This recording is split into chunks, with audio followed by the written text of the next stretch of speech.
Bom dia a todos e todas. Meu nome é Guilherme Mello, sou professor do Instituto de Economia da Unicamp e eu estou aqui para conversar com vocês em mais uma aula do curso Eleições 2022, preparando para a batalha eleitoral. No curso de hoje, na aula de hoje, a nossa ideia é discutir um pouco um novo estilo de desenvolvimento para transformar o Brasil. O que isso quer dizer? Isso quer dizer que nós vamos discutir um pouco elementos para a construção de um novo modelo, um novo estilo e uma nova estratégia de desenvolvimento que é bastante diferente, por suposto, da atual estratégia neoliberal.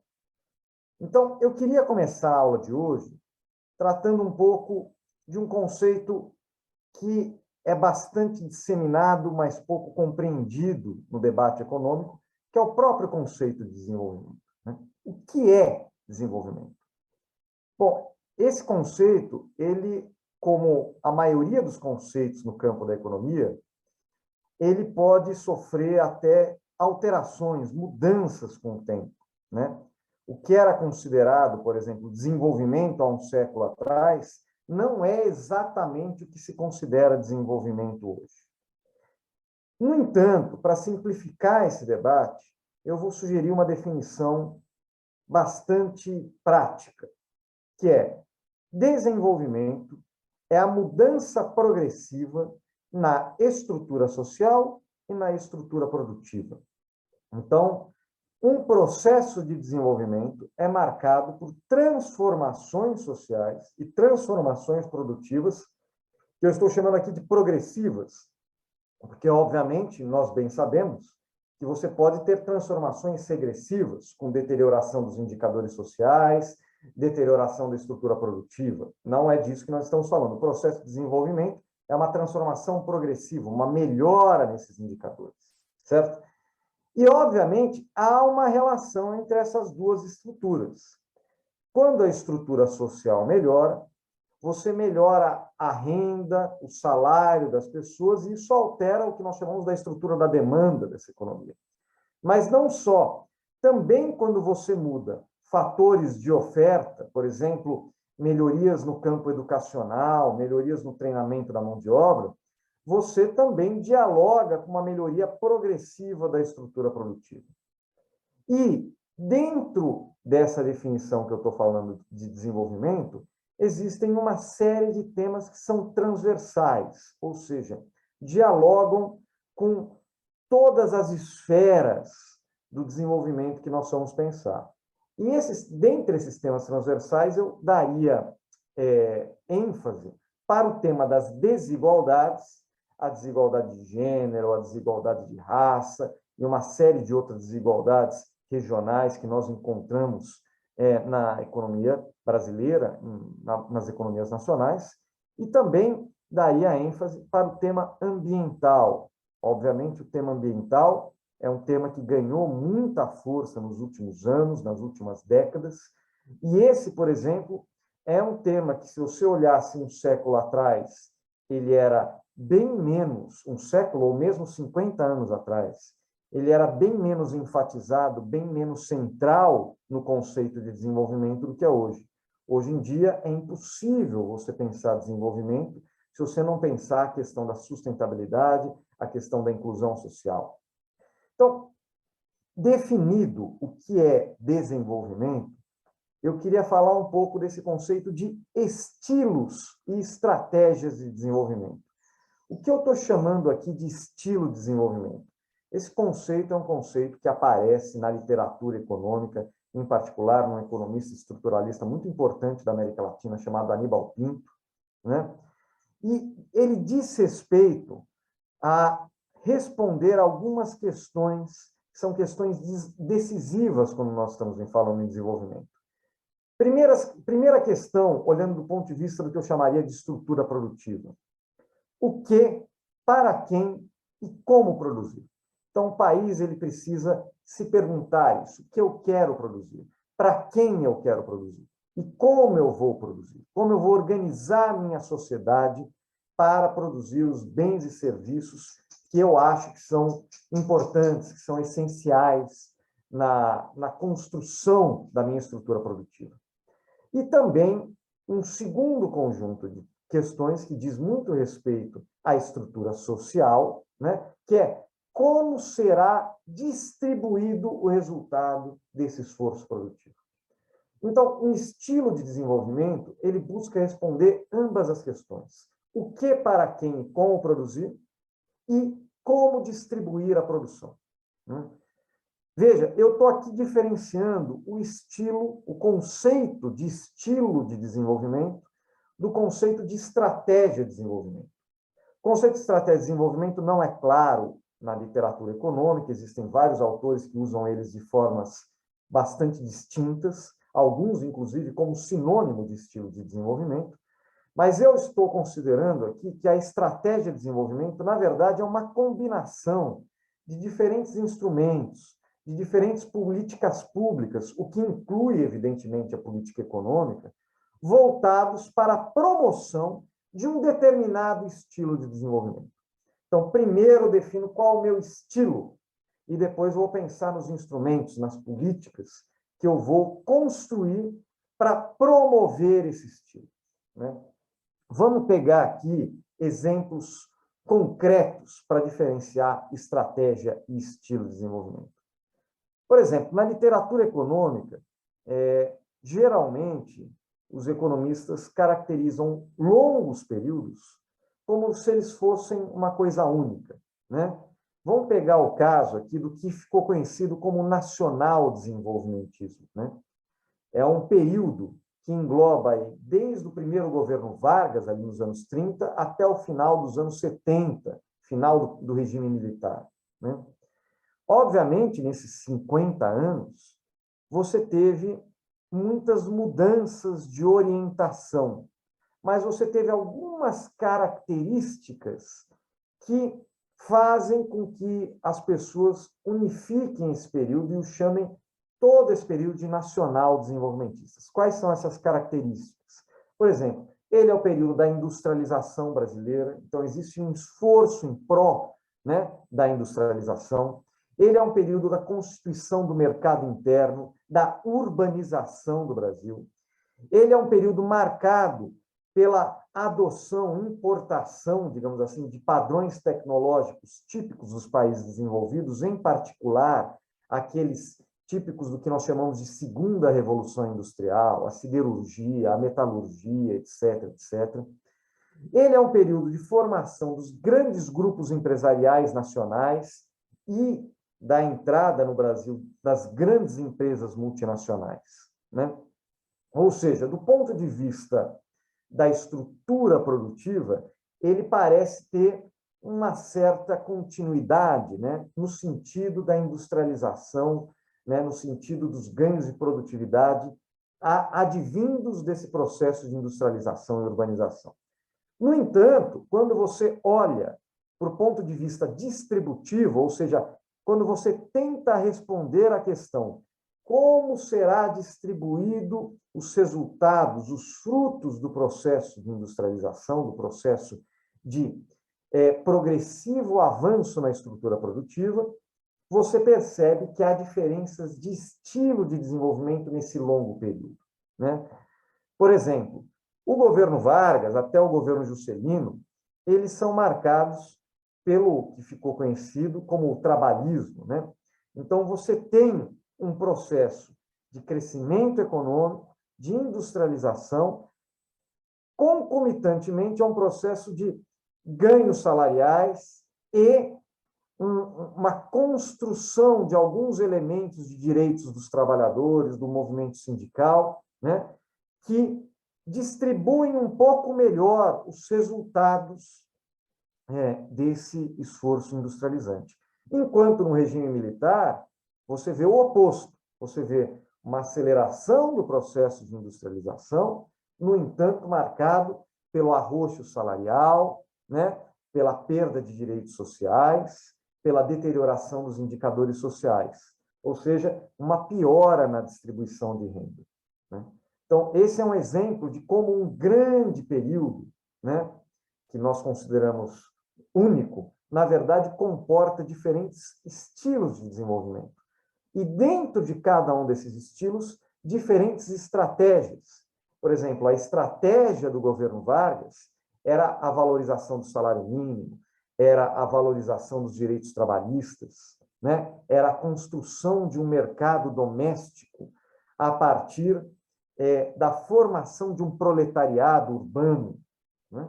Enquanto a estratégia do período militar era a concentração de renda, era a destruição dos sindicatos, era o arroxo salarial. Então, ele usava outros instrumentos para garantir, digamos assim, a constituição, a promoção do seu estilo de desenvolvimento, que, no caso do regime militar, ficou conhecido como modernização conservadora, né? Um segundo exemplo histórico de como você pode pegar o mesmo período e, dentro de um mesmo estilo, ter estratégias diferentes. Então, o exemplo anterior, nós diferenciamos um grande período e nós falamos, olha, tem estilos diferentes, estratégias diferentes. Mas você pode ter o mesmo estilo de desenvolvimento com estratégias diferentes. Vamos pegar o caso do neoliberalismo nos anos 90, né? O governo Fernando Henrique, em que, na primeira metade do governo Fernando Henrique, o primeiro governo Fernando Henrique, foi marcado pelo que ficou conhecido como a âncora cambial, quando um real valia $1, né? E quando era muito barato importar. E toda a aposta daquele estilo neoliberal estava na atração, na importação de capitais, de bens, de máquinas, equipamentos, né? E a modernização da estrutura produtiva se daria através dessa importação dos padrões tecnológicos produtivos de fora, o que eu poderia chamar de uma estratégia, um estilo de modernização importadora. Enquanto no segundo governo Fernando Henrique, depois que o país quebra em 1999, né, tem que ir ao FMI, a estratégia muda. O estilo continua o mesmo, no sentido de que é um estilo neoliberal, né, mas a estratégia muda e o país se volta desesperadamente para a ampliação das exportações em vez das importações, já que nós vivíamos uma crise do balanço de pagamento. Mas, por exemplo, quais são as características maiores desse estilo? Uma menor importância relativa da indústria, uma aposta no capital externo e na importação de padrões tecnológicos, um processo de concentração funcional da renda, ou seja, ganho da massa de lucros em relação à massa de salários, né? Então, são algumas características do estilo neoliberal. Obviamente que todos os estilos e estratégias de desenvolvimento possuem condicionantes internos e externos, né? Por exemplo, quais são as condições que um determinado país, em um determinado momento do tempo, tem de acessar a tecnologia? Qual é a distância entre o padrão tecnológico desse país e o padrão tecnológico da economia global, né? Qual o acesso ao financiamento que esse país tem, né? Qual a forma de inserção desse país na divisão internacional do trabalho? Uma série de questões geopolíticas. Todos esses são condicionantes externos. Ou seja, eu não posso adotar um estilo porque eu gosto dele, porque eu tenho que adotar um estilo de desenvolvimento que dialogue com os meus limites, os meus condicionantes externos. Obviamente, os limites externos de uma economia como a americana são diferentes dos limites externos de uma economia como a brasileira, que, por sua vez, são diferentes dos limites externos de um pequeno país da América Central, por exemplo, né? Também há condicionantes internos. Por exemplo, qual é a correlação de forças políticas dentro desse país? Quais são as condições, quais são os interesses da burguesia nacional? Qual é a estrutura do Estado naquele momento histórico, né? Qual é a ideologia dominante no debate econômico, no debate político nacional? Qual é o tamanho e o potencial do mercado consumidor doméstico? Esses são os condicionantes internos. Mais uma vez, não posso escolher um estilo de desenvolvimento que funciona muito bem para um país como a China, talvez ele não vá funcionar tão bem para um pequeno país, para um país como o Chile, por exemplo.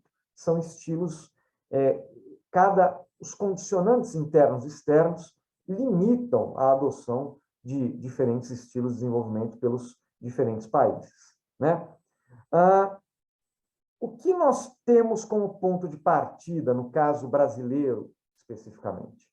Em primeiro lugar, o fracasso do estilo e das estratégias neoliberais. Esse é um ponto de partida importante para a gente pensar o futuro do Brasil.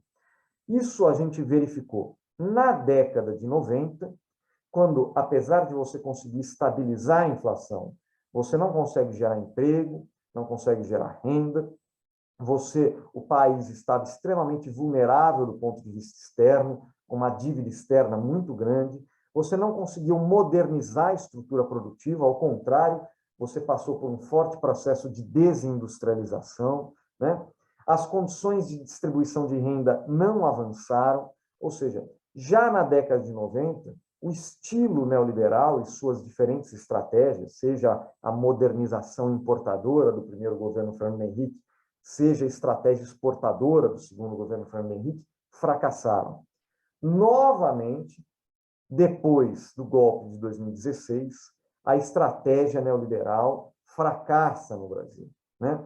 Você vê uma deterioração da estrutura produtiva, você vê uma deterioração nas condições de emprego, renda da população, você vê uma deterioração nos indicadores sociais, ou seja, na verdade, esse estilo de desenvolvimento tem promovido a regressão, o antidesenvolvimento nacional. Então, essa é uma constatação importante para nós partirmos, é o fracasso do estilo e das estratégias de desenvolvimento neoliberal. Outro ponto de partida importante é nós sabermos que a adoção dos governos Lula e Dilma de uma estratégia de desenvolvimento que eu posso chamar aqui de distributivista, ou, como alguns preferem, social-desenvolvimentista, logrou um grande sucesso por um período importante de tempo. Foi a primeira vez no Brasil em que você conseguiu combinar efetivamente crescimento econômico, distribuição de renda e sustentabilidade ambiental. Você provou, nesse período de pouco mais de 10 anos, que há possibilidade de desenvolvimento endógeno, desenvolvimento a partir das forças produtivas e do mercado interno, né? Agora, evidentemente que mesmo esse estilo super bem sucedido de desenvolvimento econômico que nós vimos nos nossos governos, tem também seus limites, tem também as suas dificuldades e os seus dilemas, né? Principalmente após a crise do capitalismo global em 2008, que provocou um acirramento muito forte da concorrência, da competição entre as economias internacionais e que desarticulou um pouco o nosso processo de desenvolvimento, porque a nossa aposta era o seguinte: vamos fortalecer o mercado interno, fortalecer o mercado consumidor, dando mais emprego, mais salário, mais crédito para a população, e assim você vai demandar, a população, os trabalhadores vão demandar mais produtos, mais bens, mais serviços, e as empresas brasileiras vão ofertar esses bens e serviços. Obviamente que essa oferta de bens e serviços depende das condições concorrenciais. Então, a partir de 2008, 2009, foi ficando muito mais difícil para as empresas brasileiras concorrerem com as empresas estrangeiras. E isso, obviamente, se mostrou um certo limite, uma certa dificuldade do nosso estilo de desenvolvimento, que acabou provocando uma desaceleração do crescimento econômico já no governo Dilma, né? Outra coisa importante para dizer é que também não é possível nós simplesmente copiarmos o processo de desenvolvimento de outros países ou copiarmos o que aconteceu no Brasil nas décadas de 50, 60, 70. Não é possível nem voltar no tempo, nem mudar no espaço. Ou seja, a estratégia adotada, por exemplo, pela China, que traz excelentes exemplos para os países em desenvolvimento, porque foi um dos raros casos, junto com a Coreia e alguns outros países, que finalmente conseguem superar o subdesenvolvimento, essa estratégia econômica ela possui uma série de condicionantes domésticos e internacionais que não é o caso do Brasil. O Estado chinês é diferente do Estado brasileiro, o regime político chinês é diferente do regime político brasileiro, os objetivos da sociedade chinesa são diferentes dos objetivos da sociedade brasileira, quer dizer, os objetivos, pensando aqui do ponto de vista dos desafios que eles se colocam para si, certo?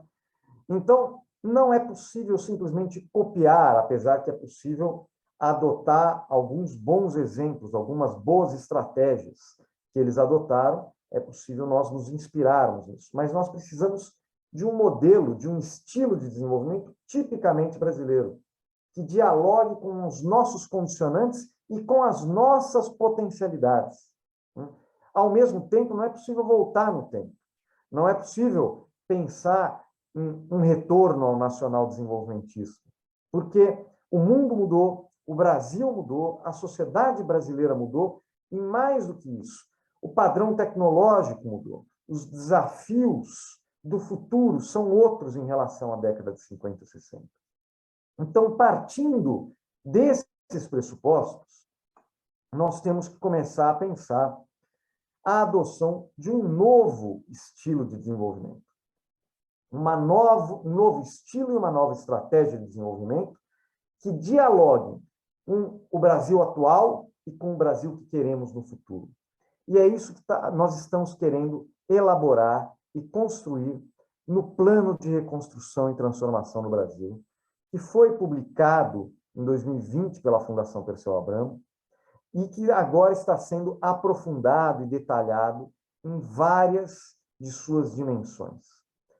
O que o Plano de Reconstrução e Transformação do Brasil defende, do ponto de vista econômico? A adoção de um novo estilo de desenvolvimento, que supere o atual estilo neoliberal e que se inspire nas boas práticas e nos bons exemplos presentes na literatura e nas políticas internacionais. E aqui nós vamos buscar o debate sobre o que nós chamamos de missões sociais e ambientais do desenvolvimento. Então, é evidente que nós temos que recuperar e reconstruir, como diz o próprio nome do plano, aquilo que foi destruído pelo golpe de 2016 e os governos neoliberais desde então, inclusive o governo Bolsonaro, que aprofunda, o desmonte, a desconstrução, a destruição do Estado e a destruição dos direitos sociais. Então, nós teremos que reconstruir, terá um processo de reconstrução das políticas públicas, das instituições, mas essa reconstrução precisa apontar para o futuro, para um novo modelo. Não é apenas voltar ao estilo social desenvolvimentista, é pegar o que há de positivo, o legado extremamente transformador que esse estilo nos deixou, e nos ensinou, e acrescentar as novas questões e as novas estratégias que vão dialogar com o país do futuro. E é a partir daí que nós estamos falando das chamadas missões sociais e ambientais. O que são missões? Missões é um conceito, uma forma de organizar as grandes demandas sociais e ambientais que a nossa sociedade possui.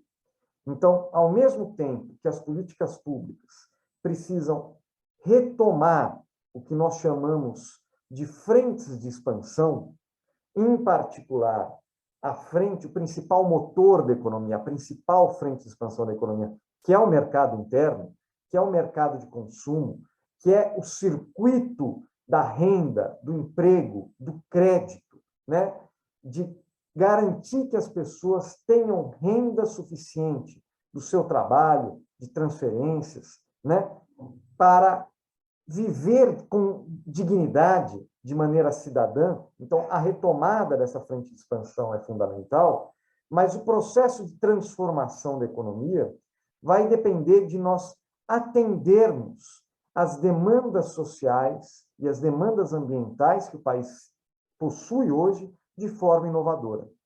Então, para estabelecer um estilo de desenvolvimento orientado por missões, você precisará, em primeiro lugar, auferir, entender, compreender quais são as demandas E para isso, num país continental como o Brasil, você precisa ir aos territórios. Indo aos territórios, você vai ser capaz de entender quais são as diferentes demandas do interior do Nordeste, da Amazônia, do Sudeste, do Sul, do Centro-Oeste, certo? Que, obviamente, tem diferenças, particularidades regionais. Mas, para entender e capturar essas demandas, você vai precisar construir mecanismos de democracia participativa, mecanismos de escuta ativa, ou seja, você vai precisar fortalecer o processo democrático. Então, vejam que é um estilo de desenvolvimento construído de baixo para cima. Ele parte das demandas sociais, das demandas da população em seu território, e vai, a partir de um processo de escuta, elaborando políticas públicas que dialoguem com essas demandas.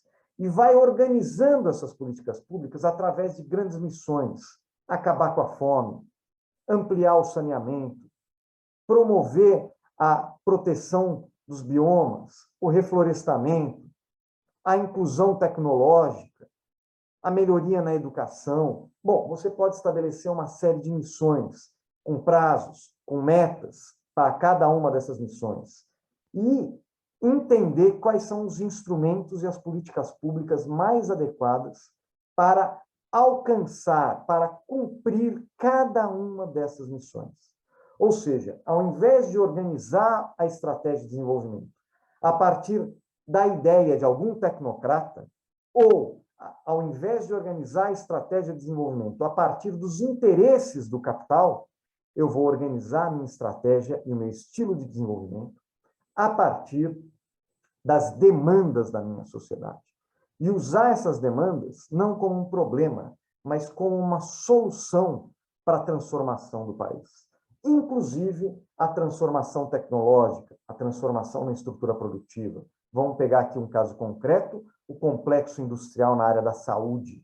Nós temos o SUS, um dos maiores regimes públicos de saúde do mundo, que demanda equipamentos, que demanda medicamentos, que demanda profissionais, mão de obra, treinamento, formação, pesquisa, ciência. Se nós conseguirmos articular esse sistema para que você construa as empresas, as capacidades produtivas aqui dentro, no Brasil, para fornecer esses bens e serviços para o SUS, você está, ao mesmo tempo, atendendo uma demanda social, melhorando a qualidade de vida da população e desenvolvendo a sua estrutura produtiva, promovendo a inovação, promovendo o desenvolvimento e o aumento da produtividade. Isso vale para a saúde, mas isso também vale para a educação, também vale para a segurança pública, também vale para a habitação popular. E, obviamente, isso tem que dialogar, esse processo de transformação tem que dialogar também com a transformação e a transição que nós estamos chamando, a transição digital para uma sociedade tecnologicamente mais avançada, onde o acesso e os benefícios da tecnologia atendam às demandas sociais e às demandas da sociedade no campo ambiental, e também a transição ecológica e energética, por uma sociedade de baixo carbono, por uma sociedade que mude a sua forma de consumir e de produzir energia.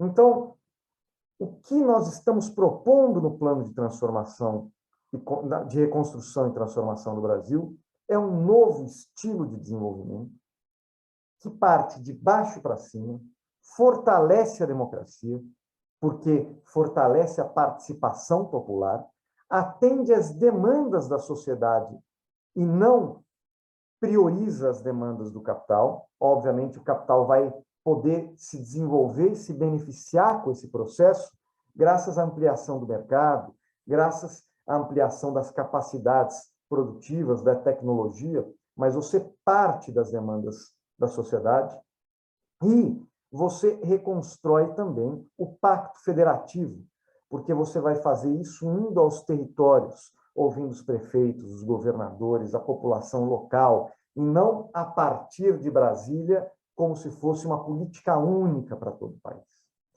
É esse estilo que nós estamos propondo para transformar o Brasil, para pensar no país do futuro, um país com mais justiça social, com mais sustentabilidade ambiental, e que desenvolva suas enormes potencialidades no campo da bioeconomia, no campo da energia verde, no campo da agricultura sustentável, no campo de uma indústria nova, moderna, tecnologicamente avançada, mas que esteja a serviço do bem-estar e da melhoria de vida da população.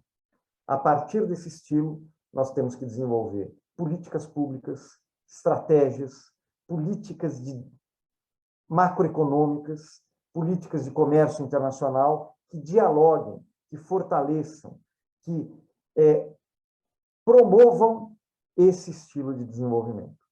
Então, sempre que você ouvir nós defendemos a reforma tributária, não é só pela reforma tributária, é porque essa reforma tributária está promovendo, nos ajudando a potencializar esse estilo. Quando nós defendemos uma nova reforma trabalhista que promova a inclusão de direitos dos trabalhadores de aplicativo, a inclusão previdenciária, não é uma reforma isolada, ela está incluída e promovendo esse estilo de desenvolvimento que nós estamos propondo para o Brasil. Então, é isso, de maneira resumida, que eu queria transmitir aqui para vocês nessa aula. Um debate que tem, obviamente, toda uma parte histórica conceitual sobre estilos e estratégias de desenvolvimento, mas que eu acho que dialoga muito com o futuro do Brasil.